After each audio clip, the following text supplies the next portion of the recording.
Hey there, it's Jay, and it's time once again for the Card Discovery Corner here on Booster Tutor. It's a place where we get to discover cards together. Yes, we're looking back through Magic's history, and today we're going to Legends. For not one card, but actually a cycle of legendary lands. It all started with me stumbling upon Talaria. Yes, it's a pretty famous place with a pretty terrible card, but I learned that card was from a cycle. So let's get exploring, shall we? So we all know and love Caracas, right? Yes, it has a pretty cozy home in Legacy. You can find it in Death and Taxes, in lands, and inevitably every EDH player finds it and has starry eyes and a hopeful heart that this powerhouse will be part of their army when we stumble upon the commander ban list, and our heart breaks momentarily for the fact that we will never get to play this against someone else's commander, with good reason. You also probably know about Pendelhaven. It has a home in Modern Infect.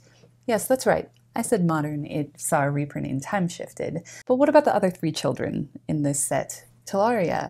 You might be thinking, oh, I love that card. You could love this card, but you could also maybe perhaps be thinking of Tolarian Academy. You know, your artifact deck's best friend.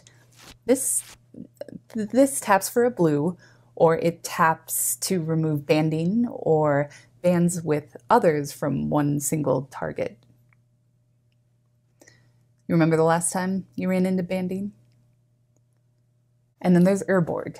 This is not the one that invites you to the swamp party. This is the one that either taps for a black or taps to remove Swamp Walk or First Strike from target creature. Finally, we have Hammerheim.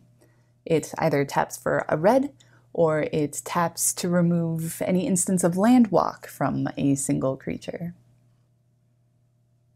So let's see what the Magic community has to say about this cycle of legendary Legends lands. Gatherer user Pontiac says, elves love Pendelhaven.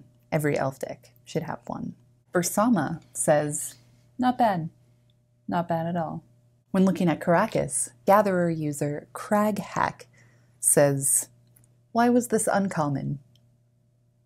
You ask a very good question, Craghack. The user Zenit Ramlerdag points our attention to the flavor text of Caracas and points out that it's written by Emily Dickinson. To make a prairie, it takes a clover and one bee, one clover and a bee and reverie. It sure is. I do have to say that the best comments by far belong to Hammerheim for the very obvious MC Hammer reference. Stop. Hammerheim. Got landwalk? Can't touch this. Na na na na. Na na na na.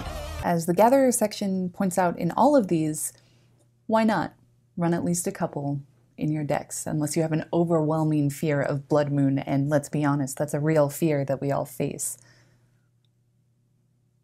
Let me know what you think of this land cycle. Let me know of any cards that you might want to discover on the Card Discovery Corner. Like the video if you liked the video, and until next time, Jay out.